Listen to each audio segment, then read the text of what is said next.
So the issue with Xbox and all this stuff is clearly continuing on. But hey, Xbox responded. They sent Sarah Bond out there to answer the questions.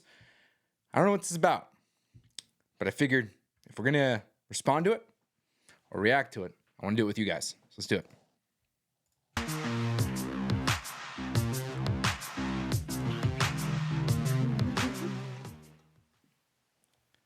Sarah, thank you so much for joining us today. Okay. So I want to start talking about the industry in general. You and Microsoft Games CEO Phil Spencer have been raising kind of the alarm that the video game industry is just not growing, and there's a real need to figure out how to reverse that.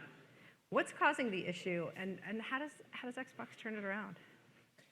Yeah, the last year or so in video games, largely the industry's been flat.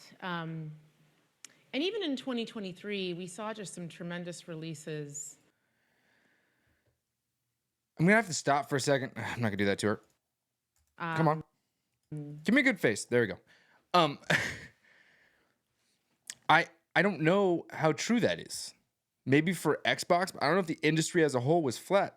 Let me know in the comments. I feel like last year was a tremendous year for video games. I feel like a lot of us enjoyed video games. Maybe the money coming in, I mean, when you have a subscription service be the whole identity of your company, maybe, but I certainly didn't feel like last year was flat. Did you? Tremendously groundbreaking games, but still the growth didn't follow all of that.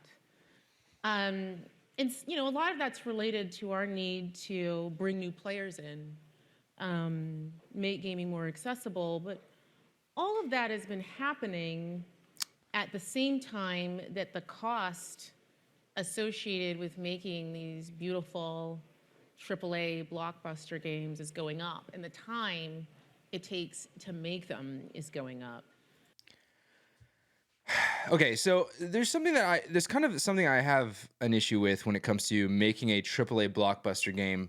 It's the same thing I feel like when it comes to like making a video, making a viral video. The intention of making a game is to make a good game, correct? Right? Like you want to make a good game. You want to make a game that's exciting to play. You want to make a game that brings in people to be excited about it. Making a game that hits the markers, the blockbuster title that is just one for the books. You make it one for the books because you created a good experience, right? Same with the idea of a viral video. The idea of only doing something for the virality ends up creating this really weird situation where everyone is just making the same thing over and over again. Because blockbuster or virality, you end up just creating and chasing a dragon that existed rather than giving people, us gamers, who are looking for new experiences, good experiences. So I've always had a problem with the idea of like creating for virality or creating to be a blockbuster. It's like, just create good stuff. Allow the artistic, because this is an art form, right? And so there needs to be a little bit more of artistic expression in this. And so much of our focus as Xbox is about how we do things to help the industry all up, while also ensuring that our brand, everything that we do is there through this moment of transition. Related Moment to of some of the trends transition. you're identifying, earlier this week, Xbox announced the shuttering of 4 game studios. Here we go. I know you're not the studio's chief, but how should gamers understand that move in terms of Microsoft's commitment to developing innovative exclusive games? Yeah, it's always extraordinarily hard when you have to make decisions like that. Yeah. I'll go back to what I was saying about the industry. And when we looked at those fundamental trends, we feel a deep responsibility To protect to your wallet. ensure that the games we make, the devices we build, the services that we offer are there through moments, even when the industry isn't growing and when you're through a time of transition. And the news we announced earlier this week is an outcome of that. And our commitment to make sure that the business is healthy for the long term.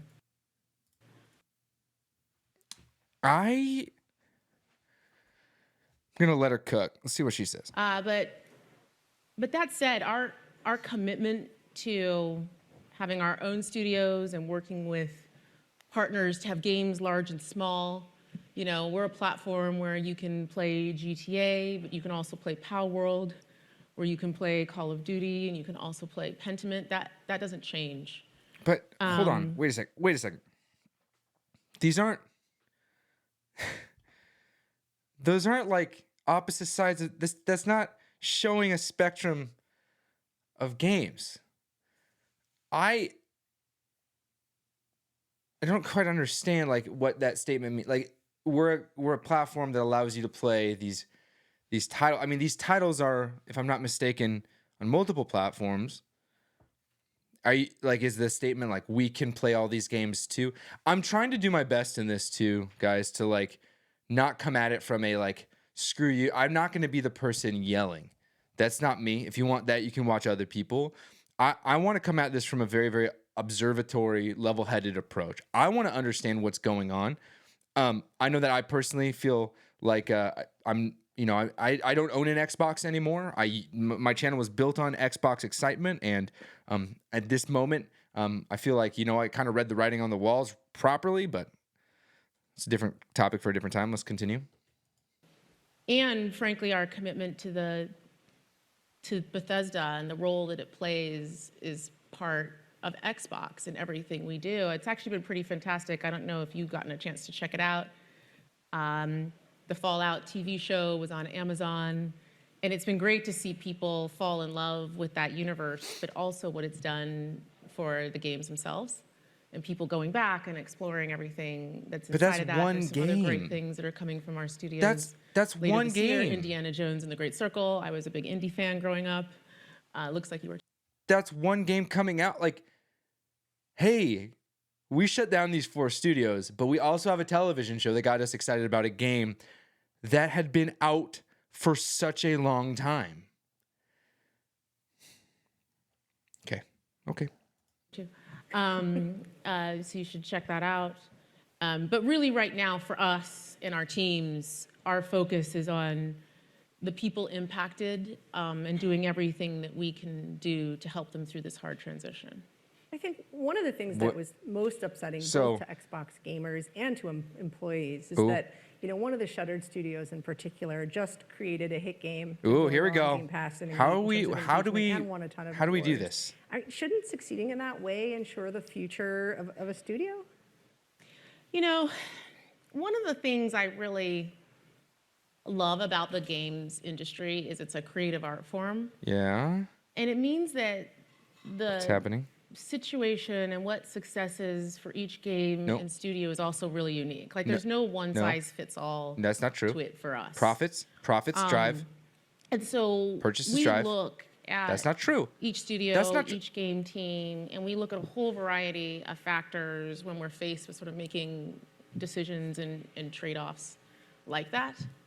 But it all comes back to our long-term commitment to the games we create, the devices we build, the services, and ensuring that we're setting ourselves up to be able to deliver on those promises. It's a brutal graph. That's not. You know, further about growth. I mean, one of the key focus. That's not answering the question. Hold on. Wait a second. We're going back. In the Activision factors when we're faced with a situation and what successes for each game and studio is also really unique. Like there's no one size fits all. No, that's not to it for us. Okay. I don't know. So, I could be way off base. Again, this is like I'm reacting to this immediately as I'm watching this because this is something that's wild to me. And profit, right? A game that has downloads, a game that has purchases, a game that has players should objectively be able to be looked at as a success. If Hi-Fi Rush, which costs significantly less than a game like, I don't know, Fable, whatever, or what a Call of Duty, if Hi-Fi Rush comes out and sells a ton of titles, is it being held to the same standard as a game like Starfield, which didn't really do really well? if a game like Hi-Fi Rush did so well that they want to, as a promotional point, bring it to other platforms, wouldn't that mean that the game is a success? Is it now that because Activision Blizzard is a part of the Xbox conglomerate, the Xbox dynasty, or whatever you want to call it at this point, is it now that the bar is at the level of how much actual dollars, like dollars, real dollars? So if one game brings in millions, if not billions, every game has to hit that marker now? Like the top earner is now the standard? Because if that's what she means by this, then yeah, we're gonna see a lot of studios shut down, because landmark or landslide successes in games that cost 20 to 35, 40 bucks and are often on sale, they can sell, 10 million copies, but a game that costs 60 to 70 with in-game purchases and battle passes needs to sell is, a quarter of that, and they're going to rake in way more because of the price point and the addictive behaviors that go in with that kind of thing. That just doesn't make a tremendous amount of sense, but maybe it's just me. Again, I'm just kind of going for my gut on this one. We look at each studio, each game team, and we look at a whole variety of factors. Okay, I already read this. They're about growth. I mean, one of the key focus areas for Xbox in terms of growth, and this was also one of the key bets in the Activision acquisition, was mobile. What's the Xbox plan for future mobile gaming, and when can we finally see it? Yeah, it feels like it's been a long time since we announced the Activision acquisition, which we completed in October. Nothing's happened. And the whole except Diablo thesis about that, a lot of why we did it was about mobile. And we felt strongly that there has been an opportunity for there to be an experience on mobile that is centered around gamers. Like, we talk a lot about how there's 3 billion gamers in the world. So this is clear. That statement in and of itself is really clear. It's because mobile, who has a phone? We all have phones, right? We all unfortunately have smartphones. So what is that in the eyes of a business, especially one that King is a part of, one of the top grossing games out there? What does that look like? It looks like a lot of dollar signs for people. It looks like a lot of dollar signs. Hey, let's invest in mobile because everyone has a phone. That is really sad.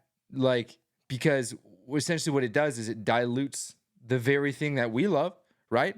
Playing video games, full video games. Not emulation on a phone, which is, arguably better done on something like this. Not retro stuff on a phone, which is arguably done better on retro hardware. Oh man. God, what a shame. Honestly, I don't know what button to press. What a shame. And play on mobile, and half of those actually play on mobile and they play on another device. But there isn't actually a gaming platform and store experience that is centered around players. Store experience, huh? And goes truly across device, where who you are, your library, your identity, your rewards, that travels with you versus being locked to a single It's ecosystem. Just another place to spend money. And we've not another place to have a good experience for a long time, but we wanted to make sure that anything we built was really grounded in people who play those mobile native games. Mobile native games are all being all money joined traps. With a team that has real deep expertise in mobile was important to us. Here's the deal. Mobile, great pause, by the way. That's actually that's a great picture. Mobile-based games are all money traps. Think of them all. Clash of Clans, you get to a certain spot, you got to spend money on your gems. All these big, huge blockbuster games that are on there, they are all based on continuous in-app purchases, trickle style, dude, $1 to $2 at a time. But you do $5, $6 here and there every other week, you're ending up with a $10 to $15, $20 bill every month, and that one user is spending upwards of $150 to $200 every month in these kind of games. There isn't a mobile game out there that arguably, you can maybe Stardew Valley or something like that, but there really isn't that mobile experience. And unless Xbox is like going to come in there and be this benevolent creator and be like, yo, we're going to make games that are full and complete. They've yet to do that, but they're going to make games full and complete. And your mobile device is now going to play full, complete AAA title games with awards and all that stuff. She put the word store in there. That just goes to show you like kind of the focus of this acquisition.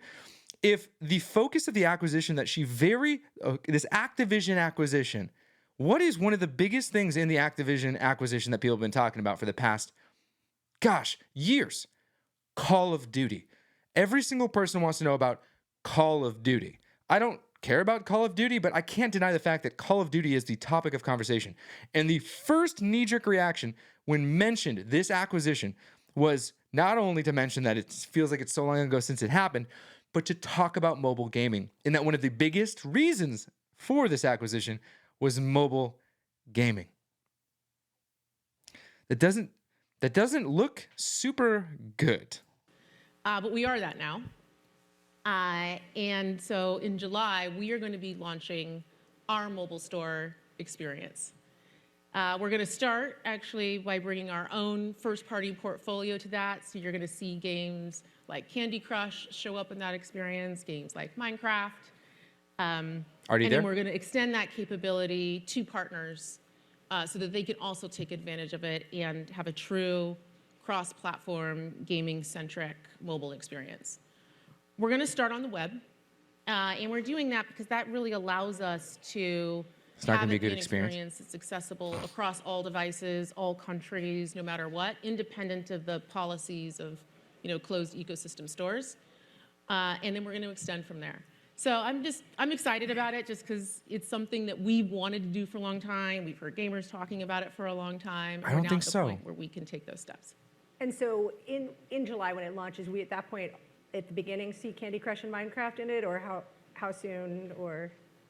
You'll see things roll out over Okay. time. Do you know how Yeah. soon partners will be able to use it as well? Our goal is to get partners using it shortly after launch. 'Cause they wanna We cut. really want to make sure we start and we scale using There's our not gonna be own many IP partners first. left. That allows us to make sure that the experience that we bring partners into really builds on all the quality and learning that we have as a team.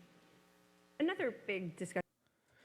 What if some of these things that are happening, what if some of these issues that we're seeing are not because, this just hit me, are not because the companies aren't making money, but because these companies don't want to hop on board with this vision, this play anywhere vision where they don't make any money, but they have to make for this mobile and stuff. I don't know how development works, so I'm not going to pretend to understand that.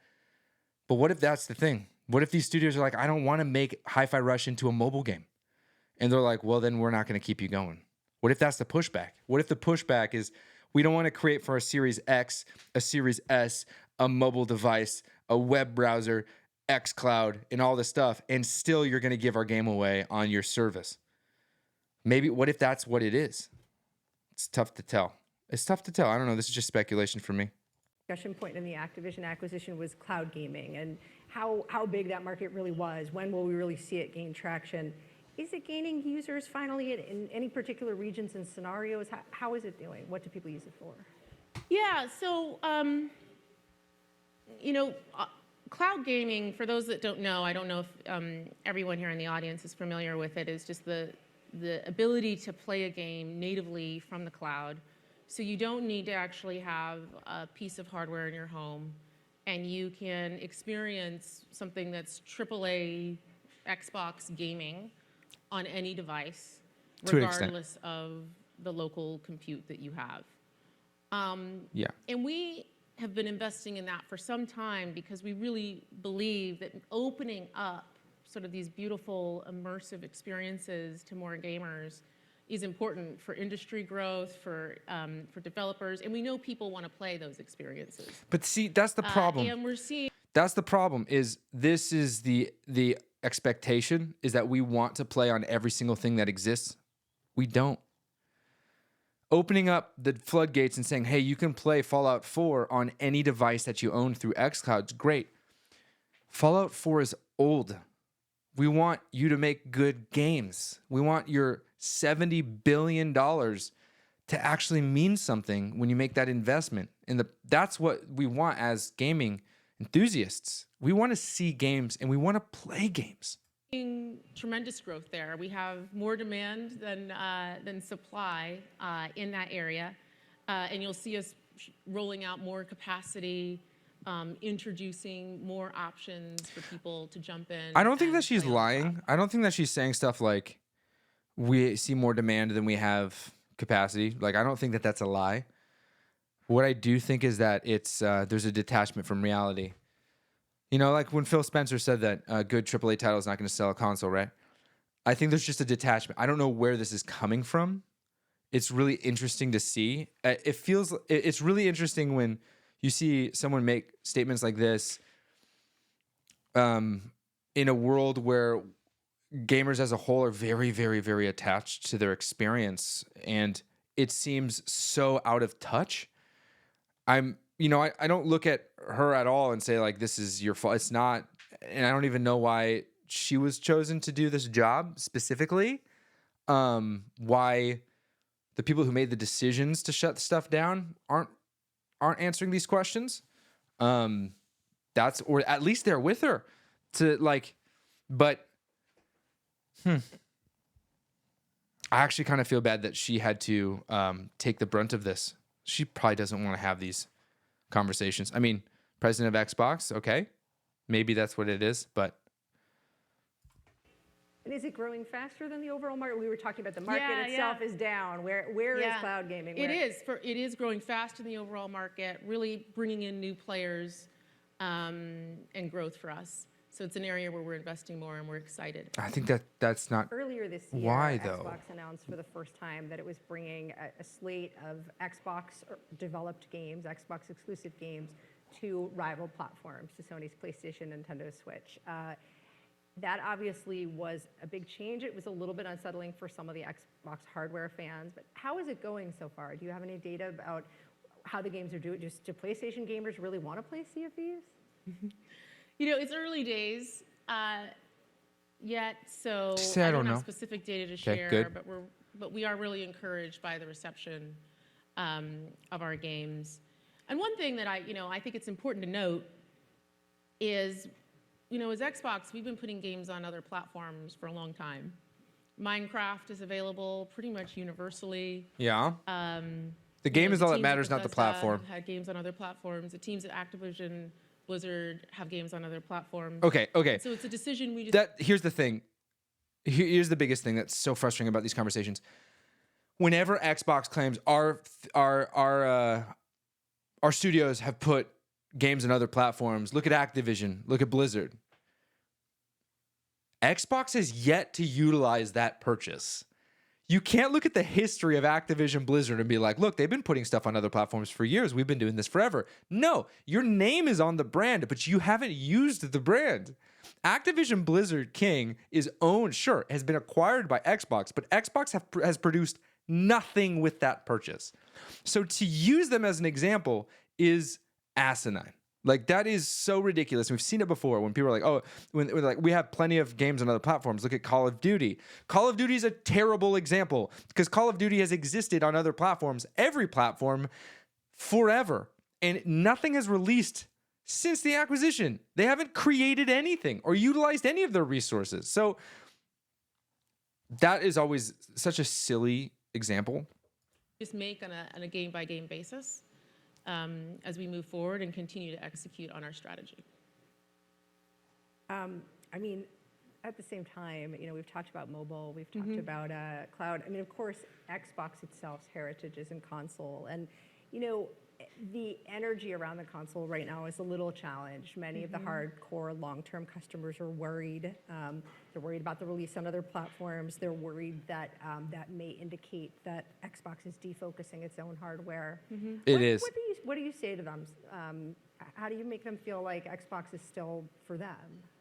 Yeah, I mean, first, the worry that I see is happening across the industry, and I think is a lot of what we're seeing, just industry all up. But specific to core gamers, my focus has really been on engineering and building that next generation hardware experience that really, really taps in to their needs. I talked about this a little bit publicly. Okay, that's not a few next months generation ago. I hardware. talked about how, you know, Next our generation focus hardware is on experience. And if delivering xCloud is the it, biggest leap it's very ever. likely the next generation of hardware experience is And on that's anything. about really thinking through every aspect of what that hardware and what that experience delivers with the core gamer in mind. And that is about power and performance. That's absolutely a part of it. But it's also about the ability to be able to play all of the games. I mean, we have people who've been playing on Xbox for decades, have invested thousands and thousands of dollars and hours with us, and to be able to take all of those games with them into the hardware of the future. This is So an one of the xCloud. decisions I made when I came in and became president of Xbox was to establish a team dedicated to that, to game preservation and ensuring that Okay, we're not future talking about hardware right generations, now. future iterations, that you get to take those things with you forward. You know, the next part of that is saying, okay, I get to bring those games with me. I'm invested in those games. I get an incredible Yeah. high-performance experience on my console. Yeah. But also continuing our commitment to make sure that gamers can bring their games with them wherever they want to play. So, okay. My Xbox library is something that can go with me and that I can enjoy with others. So our long-term commitment xCloud. to cross-play is part of that, and our commitment to cross-progression and cloud saves, so you can pick up on one device and you can play on another is Yeah. part of that. Yeah. And also our investments in cloud gaming, which you referenced earlier. She's- a lot of those who this use is called- cloud this gaming is- are people she's who own a decentralizing it. console. They're just, you know, they want to She's play out- it on she's another certainly- device she's that goes explaining somewhere else. decentralization. That's the second piece. And then the last piece is about Game Pass. She just explained decentralized. She's taking the thing right here. They're saying, what's the next hardware? And she's saying, well, the next hardware is, the focus of the next hardware is flexibility. Okay. So we have the next hardware, right? The next hardware was this thing, this box, this Xbox that you guys have been so excited about. Here's the next hardware. Well, the next hardware is more about taking your games with you, playing games you've already had before. Those games being able to play it anywhere, on any device you want. That's what the next hardware is. She's basically like explaining that the next idea of hardware isn't the traditional sense. This is what I'm getting from it. It's the hardware is everywhere. It's everywhere. You can use your TV, you can use your washing machine, you can use your cell phone, you can use your old consoles, and you can cloud stream to your first console. Decentralizing it. I mean, it's a great idea in theory. It's not what gamers want. We know our core users love Game Pass. Game Pass is a gaming subscription. You get a whole portfolio of games, but importantly, you get every single one of our games that we build day one in Game Pass. And the quality and the breadth of those games has only been going up over time, and you're going to see some more really big games going into Game Pass later this year. From Activision's portfolio? Across the or- whole slate. Across the whole slate. You're going to see some really amazing Yeah, things. Call of Duty is not And being talked keeping about. that as something that is really special for Xbox players is central for us. A lot of the focus No at hardware. this conference today has been AI. And No hardware conversation. AI for gamers is a little different than we talk about AI for the enterprise or for Yeah. healthcare. Where do you think AI will be important both to players and to game developers? And how is Microsoft investing against that? Yeah. I didn't hear all the talks today, but I think we can all confidently say that we are right at the beginning of what AI means for us as a society and for businesses in general. And that's absolutely true in gaming as well. I don't care so much about the AI speak, so let's go ahead and fast forward.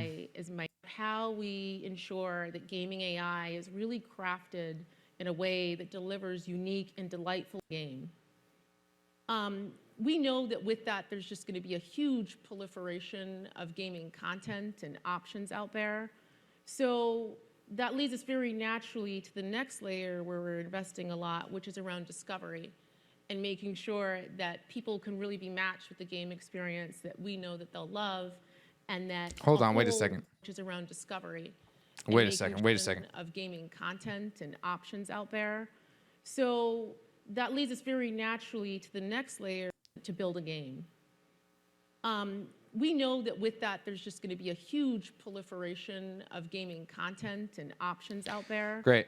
So that leads us very naturally to the next layer where we're investing a lot, which is around discovery. And making So the sure AI that learning to people learn can what really you connect with like the game and only give you the experience that games we you know like in they'll an echo love, chamber. and that a whole range Cool, of man. creations can be Facebook discovered of from the biggest gaming. games, but also from something novel and new that you may not have intuitively known to look for, but you're going to love if you experience it. And then Don't tell us the what you last like. We'll piece tell is you what you around like. I the don't do it. I actual just don't like experience that, in the man. engagement, delight, playing through and having a fun time, not getting stuck, all the things that come with that. But getting stuck so is that part you of can it. get really the most out of the game experience. So we are early in this, as I said. You'll see us share things, and things will come out during the course of the Technology year, isn't but our focus bad, but just technology really isn't continues all to be on good either. keeping player at the center, keeping the developer at the center, and how AI turns up in Great. gaming. Xbox President Sarah Bond, thank you so All much right. for your time. Okay, cool. Well, I don't know how you guys feel about that. I personally feel like I'm not gonna be weird about it. It just doesn't sit right. It doesn't sit right. It seems like something's happening. Yeah, I don't know. We're gonna think about it. Let me know in the comments below. That was a reaction for you. And somehow, out of all that, happy gaming.